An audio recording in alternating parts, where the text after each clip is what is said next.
আসসালামু আলাইকুম রহমতুল্লাহ বারাকাতুহু। প্রিয় দর্শক ও শ্রোতা, আজকে একটি অপ্রিয় সত্য কথা বলবো। আর্জেন্টিনা ও ব্রাজিলের সমর্থক ভাইয়েরা হয়তো খুব রাগ করবেন, তবুও বলি, আমরা কি জানি মানুষ এবং চতুষ্পদ জন্তু তথা পশুর মধ্যে পার্থক্য কি? এই প্রশ্নের উত্তর জানতে হলে আমাদের ফিরে যেতে হবে মানব সৃষ্টির ইতিহাসে। আল্লাহ সুবহানাহু তাআলা একদিন ফেরেশতাদের ডেকে বললেন, ওয়াইদ ক্বালা রাব্বুকা লিল মালাইকাতি ইন্নী জাইলুন ফিল আরদি খলিফা। আমি পৃথিবীতে প্রতিনিধি সৃষ্টি করতে চাই। প্রতিনিধি হচ্ছে পৃথিবীর প্রতিনিধি, এই গ্রহের আবাদের, এই গ্রহকে চাষাবাদ করার দায়িত্বশীল। ইতিপূর্বে এই গ্রহে দায়িত্বশীল ছিল জিনেরা। তাদের পাপাচার এবং অনাচারের পূর্ব অভিজ্ঞতা থেকে ফেরেশতারা বললেন, আপনি কি এমন সৃষ্টি করবেন যারা পুনরায় পৃথিবীতে পাপাচার এবং অন্যায় ছড়িয়ে দিবে? আল্লাহ সুবহানাহু ওয়া তাআলা বললেন, আমি যা জানি তোমরা তা জানো না। আল্লাহ জানতেন এই মানুষের মধ্যে মুহাম্মদ সাল্লাল্লাহু আলাইহি ওয়াসাল্লামের মতো সর্বশ্রেষ্ঠ মানুষও থাকবে। আর মানুষ যখন তার সর্বশ্রেষ্ঠ রূপে পৌঁছে যায়, তখন সে পৃথিবীর আর সকল সৃষ্টিজীবের চেয়ে সত্যিকার অর্থে শ্রেষ্ঠ সৃষ্টিজীবে পরিণত হয়। মানুষের মধ্যে শ্রেষ্ঠত্বের যে মানদণ্ড, সেটি মানুষকে মূলত পশু থেকে আলাদা করে দেয়,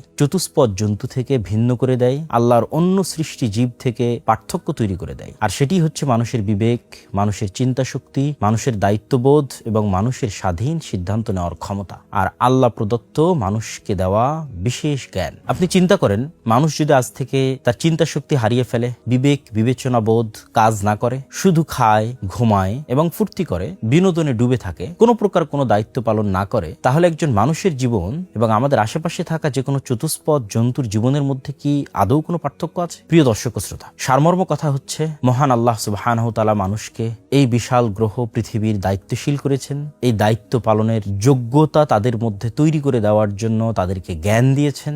শুধু তাই নয়, এই বিশাল পৃথিবীর সকল কিছু তাদের অধীনস্থ করে দিয়েছেন। নদী প্রবাহিত হয় আমাদের জন্য, আকাশ বৃষ্টি বর্ষণ করে আমাদের জন্য, জমি ফসল উৎপাদন করে আমাদের জন্য, এমনকি মৌমাছি পর্যন্ত মধু সংগ্রহ করে আমাদের জন্য। এই যে আল্লাহ সুবহানাহু তাআলার বিশাল তৈরি করা ইকোসিস্টেম শুধুমাত্র মানুষের জন্য, এর পিছনের যে মহৎ উদ্দেশ্য, শয়তান কিন্তু সেই উদ্দেশ্য সফলভাবে বাস্তবায়ন হতে দিতে চায় না। শয়তান কি চায়? শয়তান চায় মানুষ তার এই মহৎ উদ্দেশ্যকে ভুলে শুধু খেলতামাশা এমন ভাবে মত্ত থাকুক যেন সে নিজের এই দায়িত্ব ভুলে যায়, মৃত্যুর কথা ভুলে যায়, কবর এবং পুনরুত্থানের কথা ভুলে যায়, হিসাবের কথা ভুলে যায়। আর তারই বাস্তব নিদর্শন আমরা দেখতে পাচ্ছি।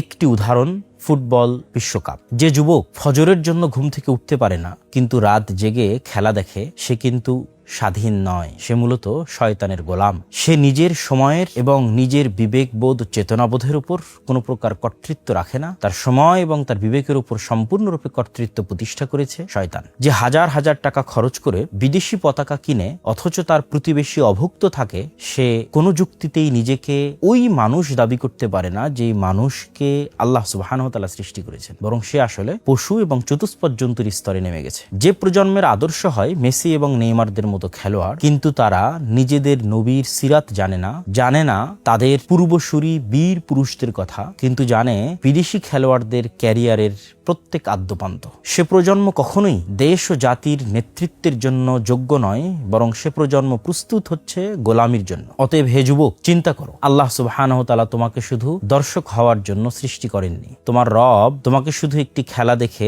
হাততালি দেওয়ার জন্য সৃষ্টি করেননি। তোমার রব তোমাকে অন্য জাতির খেলোয়াড়দের পিছনে চিৎকার করে নিজের সময় নষ্ট করার জন্য সৃষ্টি করেননি। তোমার জীবন মূল্যবান, তোমার সময় মূল্যবান, কিন্তু তোমার মৃত্যু নিশ্চিত, তোমার পুনরুত্থান নিশ্চিত, তোমার হিসাব নিশ্চিত। আবার আল্লাহ তোমাকে জ্ঞানও দিয়েছেন, তোমাকে স্বাধীন ইচ্ছা শক্তিও দিয়েছেন। অতএব মনে রেখো, সময়ই জীবন, সময়ই জাতি এবং প্রজন্মের আয়না। একটি জাতির যুবকেরা কোথায় তাদের সময় ব্যয় করছে সেটাই বলে দেয় সেই জাতির ভবিষ্যৎ কি হবে। সেই জাতি পৃথিবীকে নেতৃত্ব দিবে না অন্যের গোলামি করবে। তাই তোমাদের প্রতি উদাত্ত আহ্বান, ফিরে আসো। মহান আল্লাহ সুবহানাহু তাআলা তোমাদেরকে এবং আমাদেরকে যে মহৎ উদ্দেশ্যে সৃষ্টি করেছেন, সেই মহৎ উদ্দেশ্যকে ভুলণ্ঠিত করতে যে শয়তান এই পৃথিবীকে আমাদের জন্য শুধুমাত্র খেলতামাশার জায়গা, আনন্দ এবং বিনোদনের জায়গা বানাতে চায়, সেই চিন্তা থেকে ফিরে এসে প্রোডাক্টিভ হও, দায়িত্বশীল হও, নেতা হও, চিন্তাশীল মুসলিম হও। বিনোদন ও খেলতামাশার নামে শয়তানের গোলামি বন্ধ করো এবং আল্লাহ সুবহানাহু তাআলার গোলামির মাধ্যমেই জীবনের প্রকৃত স্বাধীনতার স্বাদ আস্বাদন করার চেষ্টা করো। আল্লাহ সুবহানাহু তাআলা আমাদের সিরাতে মুস্তাকিমের রাস্তা এবং জান্নাতের রাস্তা এবং আমাদের মুক্তির রাস্তা সহজ করে দিন। আল্লাহুম্মা আমিন। আসসালামু আলাইকুম ওয়া রাহমাতুল্লাহি ওয়া বারাকাতুহু।